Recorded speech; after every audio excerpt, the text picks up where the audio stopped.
Welcome to Through the Bible via FEBC Radio. Join us in discovering the beauty and mystery of God's Word. Each study is amazing in its own way. Let's begin.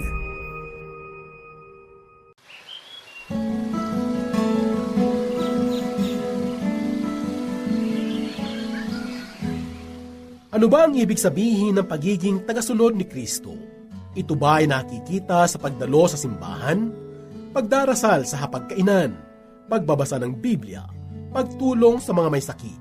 Ano ang ibig sabihin ng pagsunod kay Kristo? May mga pananampalatayang nasasalig lamang sa mga seremonya at programa. Ngunit ang Panginoong Hesus ay nagkaloob ng aral tungkol sa tunay na diwa ng pagsunod sa Kanya. Iyan ang ating matatagpuan sa 9 na kabanata ng Lucas, 1 hanggang 36 na talata. Ang mensahe sa oras na ito ay ihatid sa atin ni Pastor Dan Nabangco. Dito lamang po sa ating programang Ang Paglalakbay. Isang mapagpalang araw ang sumenyo mga kaibigan at mga tagapakinig ng atin pong palatuntunan. Nawa ay nasa mabuti kayong kalagayan at handang matuto at makinig ng salita ng Panginoon. Ako po muli, si Pastor Dan Nabangco. Samahan po ninyo ako at tayo ay mag-aral ng banal na salita ng Panginoon. Nang bata pa ang aking mga anak, alam na nila kung ano ang tumatawag sa kanila. Kahit na sa malayo sila naglalaro, isang paswit ko lamang ay naguunahan na sila sa pag-uwi. Kilala ng aking mga anak ang aking paswit at kailanman ay hindi nila ipinagwawalang bahala ito. Ito pong muli ang inyong kaibigan at pastor sa Himpapawid na umaanyaya sa inyo na samahan ninyo kami sa ating paglalakbay sa araw na ito. Pasimulan po natin ang ating pagbasa sa 9 na kabanata ng Lucas at ganito po ang sinasabi. Tumawag si Jesus ng 12 at binigyan sila ng kakayahan at kapangyarihan magpalaya sa mga demonyo at magpagaling ng mga karamdaman.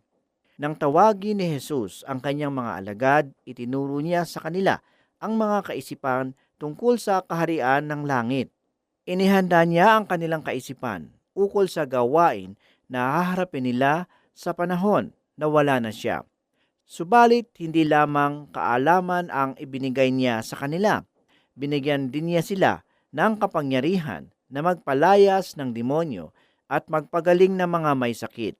Isa itong tanda na sila ay sinugo ni Jesus pagkat taglay nila ang kanyang kapangyarihan. Maging sa panahon ng mga unang mananampalataya, taglay pa din nila ang tandang ito. Si Pedro ay nakapagpagaling ng mga may sakit at bumuhay ng patay. Maging si Apostol Pablo ay nagpagaling ng mga may sakit at bumuhay ng patay. Ito ay naging isa ng tanda na sila ay mga tunay na apostol ng Panginoong Hesukristo. Subalit sa paglipas ng panahon, mapapansin natin na hindi na paggawa ng mga himala ang higit na pinapahalagahan ng mga unang mananampalataya. Nais bigyan na nila ng pagpapahalaga ang pag-aaral ng salita ng Diyos at pagpapalago ng pananampalataya kaysa mga himala. Maging si Apostol Pablo ay hindi niya pinagaling ang kanyang sarili nang makaramdam siya ng sakit na tinawag niyang tinik sa laman. Hinikayat ni Juan ang mga mananampalataya na higit nilang saliksikin ang mga aral na itinuturo ni Jesus upang hindi sila pasukin ng mga maling paniniwala. Ang mga salita ng Diyos ay higit na mahalaga kaysa anumang himala. Ipagpatuloy po natin ang ating pagbasa sa Lucas Kabanata 9, talatang 2 hanggang 5 at ganito po ang sinasabi. At sinugo niya sila upang ipahayag ang paghahari ng Diyos at magpagaling ng mga may sakit. Sila'y pinagbilinan niya, huwag kayong magbaon ng anuman para sa inyong paglalakbay kahit tungkod, supot, tinapay, salapi o bihisan. Makituloy kayo sa alinmang bahay na tumanggap sa inyo at manatili roong hanggang sa pag-alis ninyo sa bayang iyon. At sakaling hindi kayo tanggapin, umalis kayo roon at ipagpag ninyo ang alikabok ng inyong mga paa bilang babala sa kanila. May katotohanan pa kaya sa panahong ito ang mga sinabi ng Panginoon sa kanyang mga alagad? Mabubuhay kaya ang mga pastor o manggagawa ng Panginoon kung iaasa na lamang nila ang kanilang kabuhayan sa iglesia na kanilang pinaglilingkuran? Sa loob ng mahabang panahon ng pagiging isang pastor, marami na din akong nakilalang mga tao na nagsasabing iniibig ko ang Panginoon, subalit hindi man lamang maanyayahan ang kanilang mga pastor at ang kanyang pamilya upang mananghalian. Madami na din akong nakitang mga tao na maraming perang ilalabas kung mamimili ng mga mamahaling damit o kagamitan, subalit barya lamang kung maglagay ng kaloob sa simbahan. Subalit mayroon din namang mga tao sa simbahan na labis kung magmahal sa Panginoon at labis din kung magbigay sa gawain. Hindi nila pinababayaan ang kanilang pastor na mawala ng maisasaing. Nakikita nila kahit maliliit na pangangailangan sa iglesia, tumutulong sila sa abot ng kanilang makakaya kahit madalas ay sapat lang din ang kanilang pangangailangan. Kagalakan ang kanilang nadarama sa tuwing sila ay nagbibigay at hindi naman nagkukulang ang Panginoon sa pagbibigay ng biyaya sa kanila at sa kanilang pamilya. Basahin po natin ngayon ang 7 hanggang 9 na talata. Nabalitaan ni Herodes na tetraka ng Galilea ang lahat ng nangyayari. Nagulo ang kanyang isip sapagkat may nagsasabing muling binuhay si Juan Bautista. May nagsabi namang lumitaw si Elias at may nagsasabi pang muling nabuhay ang isa sa mga propeta noong una. Kaya't ang sabi ni Herodes, pinapugutan ko si Juan, ngunit sino ang nababalitaang ito? Marami akong naririnig tungkol sa kanya at pinagsikapan niyang makita si Jesus. Kung atin pong matatandaan, si Herodes ang tumatayong tetraka o tagapanguna sa pamahalaan noong panahong iyon. Siya din ang nagpakulong at nagpapatay kay Juan Bautista, kaya't nang mabalitaan niya ang mga kababalaghang ginagawa ni Jesus at ng kanyang mga alagad, labis siyang nagulumihanan. Baka nabuhay na muli si Juan Bautista at siya ay pagigantihan, kaya't nang marinig niya ang pangalang Jesus, ninais niyang makita siya. Sa Lucas 10 hanggang 11 ay ganito po ang sinasabi, at pagbabalik ng mga apostol, sinabi nila kay Jesus ang lahat ng ginawa nila at sila'y pumunta sa isang bayang tinatawag na Bethsaida. Walang isinama si Jesus kundi sila. Nang malaman ito ng mga tao, sila'y sumunod. Malugod naman silang tinanggap ni Jesus. Nagsalita siya sa kanila tungkol sa paghahari ng Diyos. Pinagiling niya ang mga may karamdaman. Pagod na ang mga apostol. Kailangan na din nila ang magpahinga. Maaring si Jesus ay pagod na din sa dami ng kanilang ginawang pagpapagaling at pagtuturo sa mga tao. Subalit ang mga taong sumusunod sa kanila ay walang kapaguran. Saan sila magpunta, si Jesus at ang kanyang mga alagad ay patuloy silang sumusunod at humihingi ng tulong. Kaya't sa halip na magpahinga, patuloy si Jesus sa pagpapagaling at pagtulong sa mga tao. Ipagpatuloy po natin ang pagbasa sa mga talatang 12 hanggang 15 at ganito po ang sinasabi. Nang dumilim na ay nilapitan siya ng 12 at sinabi sa kanya, paalisin na po ninyo ang mga tao nang makaparoon sila sa mga nayon sa kabukiran sa paligid upang humanap ng makakain at matutuluyan. Nasa isang ilang na lugar po tayo. Ngunit sinabi niya, kayo ang magbibigay sa kanila ng makakain. Sumagot sila, wala po tayo kundi 5 tinapay at 2 isda. Kaya kailangang bumili kami ng pagkain para sa mga taong ito. May 5,000 ang naroon. Ngunit sinabi niya sa kanyang mga alagad, paupuin niyo sila ng pulupulutong ng tig-50. Gayon nga ang ginawa nila, pinaupo ang lahat. Kadalasan, sa harap ng mga suliranin ay pinangungunahan natin ang Panginoon. Bago pa man natin siya sangguniin, ay gumagawa na tayo ng sarili nating pamamaraan upang lutasin ang ating mga suliranin. Ginagawa natin ang kung ano sa palagay natin ay mabuti at kinalimutan na may mas malawak na pananawang Diyos. May plano siya sa lahat ng bagay. Ang kailangan lamang ay matuto tayong sumunod at magtiwala. Sa pagkakataong ito, may mas mabuting plano si Jesus. Ang talata 16 at 17 ay ganito po ang sinasabi. Kinuha niya ang 5 tinapay at 2 isda, tumingala sa langit at nagpasalamat sa Diyos. Pinagpirapiraso niya ang mga ito at ibinigay sa kanyang mga alagad upang ipamahagi sa mga tao. Nakakain ang lahat at nabusog. Tinipon ng mga alagad ang lumabis at nakapuno sila ng 12 bakol.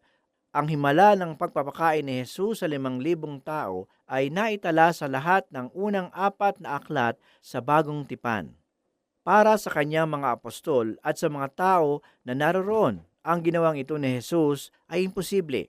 Ang manlilikha na gumawa ng buong mundo ay patuloy na nagpapalago ng mga halaman at palayan. Ang manlilikha na nagbibigay ng pangangailangan ng kanyang mga anak sa araw-araw ay may kakayahan ding makapagpakain ng 5,000 tao mula lamang sa 5 tinapay at 2 isda. Pansinin din natin na hindi lamang niya pinakain ang lahat ng tao na naroroon. Binusog niya sila at marami pa ang natira. Ganito magbigay ang ating Panginoon kung magtitiwala lamang tayo sa Kanya at susunod sa Kanyang kalooban. Hindi niya tayo pababayaan. Higit pa sa labis ang Kanyang ibibigay sa pamamaraan na madalas ay hindi natin naunawaan. Kinabukasan, bumaba sila mula sa bundok at si Jesus ay sinalubong ng maraming tao. May isang lalaki roon sa karamihan ang sumisigaw ng ganito, "Guro, pakitingnan po ninyo ang kaisa-isa kong anak na lalaki. Inaalihan siya ng isang espiritu at bigla na lamang sumisigaw. Pinangingisay siya nito hanggang bumula ang kanyang bibig. Sinasaktan siya at ayaw iwanan. Ipinamamanhi ko po sa inyong mga alagad na palayasin ang espiritu, ngunit hindi nila magawa." Sumagot si Jesus, "Lahing masama at walang pananampalataya. Hanggang kailan pa ako dapat kasama ninyo? Hanggang kailan ko kayo pagtitiisan?" At sinabi niya sa kanila, "Dalhin mo rito ang iyong anak." Samantalang lumapit ang bata, siya'y inilugmok sa lupa at ipinangisay ng demonyo. Pinagwikaan ni Jesus ang masamang espiritu, pinagaling ang bata at ibinigay sa kanyang ama. At nanggilalas ang mga tao sa kapangyarihan ng Diyos, samantalang nanggilalas ang mga tao sa lahat ng ginawa ni Jesus. Talata 37 hanggang 43. Ang mga pangyayaring ito ay larawan ng buhay natin ngayon. Si Jesus ay nasa kabundukan, tila nasa kaluwalhatian ng langit, kasama din ang ilan sa kanyang mga alagad. Ngunit tayo ay nasa daigdig kung saan may kaguluhan at kahinaan. Ang mundo ay parang isang taong inalihan ng masamang espiritu at ang iglesia naman ay hindi sapat upang matugunan ang pangangailangan ng mundo. Pagbaba ni Jesus sa mundo, nakita niya na hindi kaya ng mga alagad na paalisin ang masamang espiritu sa batang inaalihan nito. Pinagalitan niya ang mga tao dahil sa kanilang kakulangan ng pananampalataya, kasama ang kanyang mga alagad at kaaway. Malubha ang kalagayan ng bata. Pinakiusapan ni Jesus na magtiwala ang ama ng bata. Ayon sa ibang mga aklat ng Ebanghelyo, nangusap ang ama kay Jesus ayon sa kanyang matinding pangangailangan. Sinaway ng Panginoon ang demonyo at ibinalik sa ama ang bata matapos pagalingin ito. Nagtaka ang mga alagad dahil hindi nila mapaalis ang demonyong ito, ngunit napaalis naman nila ang iba. Kakaiba ang paraan ng pagpapaalis sa demonyo dahil malubha nga ang kalagayan ng bata. Matapos ni Jesus palayain ang bata sa masamang espiritu, sila'y nagtungo sa Jerusalem. Muli, nagsalita si Jesus patungkol sa kanyang kamatayan. Sinabi niya sa kanyang mga alagad, "Tandaan ninyo itong sasabihin ko, ipinagkanulo ang anak ng tao." Ngunit hindi nila ito naunawaan pagkat inilingid ito sa kanila. Nangamba naman silang magtanong sa kanya kung ano ang ibig sabihin niyon. Talata 43 hanggang 5. Hindi pa nila lubos na naunawaan ang patungkol sa kanyang pagkabuhay na mag-uli. Hindi rin nila naunawaan na siya ay mamamatay para sa kanila. Ngunit kahit hindi nila naunawaan, hindi rin sila nagtanong. Ang susunod na pangyayari ay nagpapatunay na hindi pa rin sila nagtanda sa kanilang pananampalataya. Sa talata 46 ay ganito po ang sinasabi, "Minsan nagtalo-talo ang mga alagad kung sino sa kanila ang pinakadakila. Matapos silang masaksihan ang pagbabagong anyo ni Jesus doon sa bundok, pansariling layunin pa rin ang umiral. Hindi pa rin sila naging mapagkumbaba at masunurin sa kanyang kalooban. Ngunit, naging mapaghangad sila ng mataas na katayuan. Samantala, inuna ni Jesus ang krus. Hinangad naman nila ang korona. Ito ay sumpa sa mga alagad at ito rin ang sumpa sa iglesia. Sa kanyang liham sa mga taga-Galacia, sinabi ni Pablo, huwag tayong maging palalo na ginagalit ang isa't isa at naiinggit sa isa't isa. Subalit dahil batid ni Jesus ang iniisip ng kanilang puso, kumuha siya ng isang maliit na bata at inilagay sa kanyang tabi at sinabi sa kanila, sino mang tumatanggap sa maliit na batang ito sa aking pangalan ay tinatanggap ako, at sino mang tumatanggap sa akin ay tinatanggap ang nagsugo sa akin, sapagkat ang pinakahamak sa inyong lahat ay siyang dakila. Sumagot si Juan, Panginoon, may nakita kaming nagpapalayas ng mga demonyo sa pangalan mo at aming pinagbawalan siya, sapagkat hindi siya sumusunod na kasama namin. Subalit sinabi sa kanya ni Jesus, huwag niyo siyang pagbawalan, sapagkat ang hindi laban sa inyo ay kapanalig ninyo. Talata 47 hanggang 50. Naniniwala ako na ang pinakadakila sa mga lingkod ng Diyos ay silang mga naglilingkod ng tahimik at palihim. Nang malapit na ang mga araw upang sila'y tanggapin sa itaas, itinutok niya ang kanyang sarili sa pagpunta sa Jerusalem. Nagpadala siya ng mga sugo na una sa kanya. Humayo sila at pumasok sa isang nayon sa mga Samaritano upang maghanda para sa kanya. Subalit hindi nila tinanggap siya sapagkat siya ay nakatutok sa Jerusalem. Talata 51 hanggang 53. May talinhaga si Jesus tungkol sa mabuting Samaritano. Ngunit sa pagkakataong ito, pati ang mga Samaritano ay tumanggi rin kay Jesus tulad ng ginawa ng mga Hudyo. At dahil dito, pati si Juan na madalas ay maamo ay nagalit sa kanila. Ganito po ang sinabi sa 54 hanggang 56. At nang makita ito ni na Santiago at Juan na kanyang mga alagad ay sinabi nila, Panginoon, ibig mo ba kami ay magpababa ng apoy mula sa langit upang sila'y tupukin? Subalit humarap siya at sila'y sinaway at sila'y pumunta sa ibang nayon.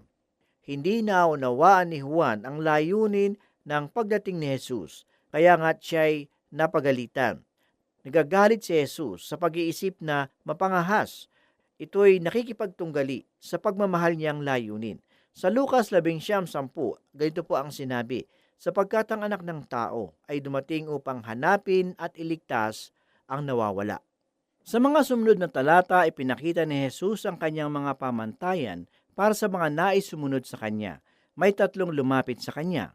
Ang mga ito ay naliwanagan na at nagtitiwala na sa kanya, ngunit nais nilang maging lalong tapat sa Panginoon.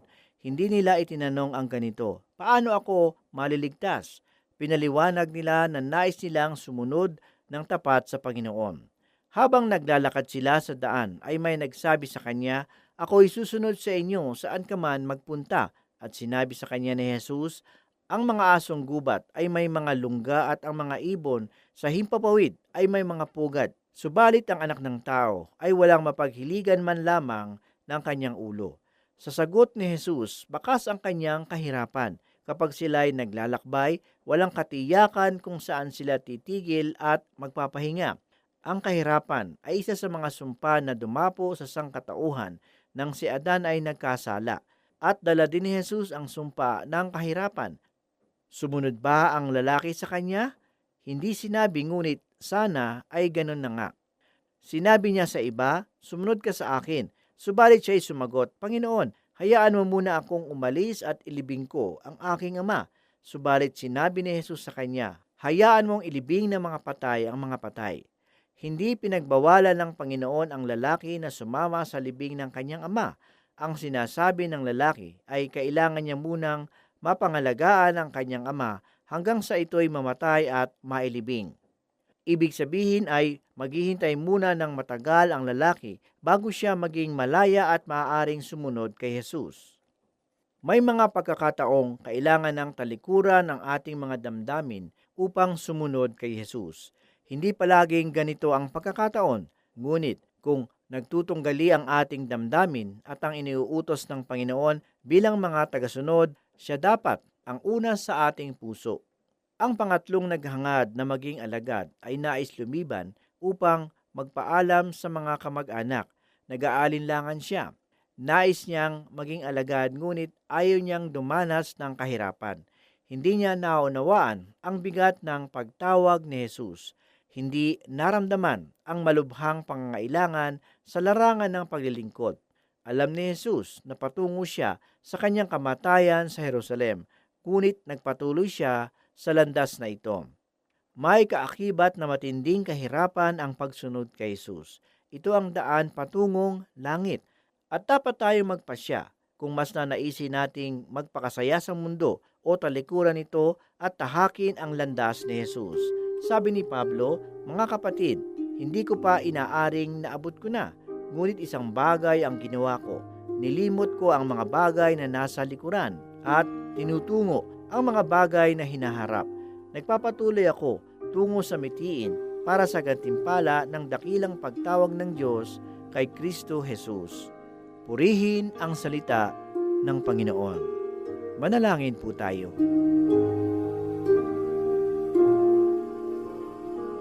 O Diyos na buhay at makapangyarihan sa lahat, muli kami po ay nagpapasalamat sa pagkakataong ito. Salamat muli sa mayamang katotohanan na aming nasumpungan sa pag-aaral ng iyong banal na aklat. Nawa ito ay patuloy na magpatibay ng aming pananalig sa iyo. Ito po ang aming mga samot dalangin sa pangalan ni Jesus. Amen. For more teaching from God's whole Word, you can listen through this station, FEBC Radio. For questions, comments, Bible requests, or learning resources, email us at dzasinfo@febc.ph. This is Through the Bible. See you again for more learning on the next episode.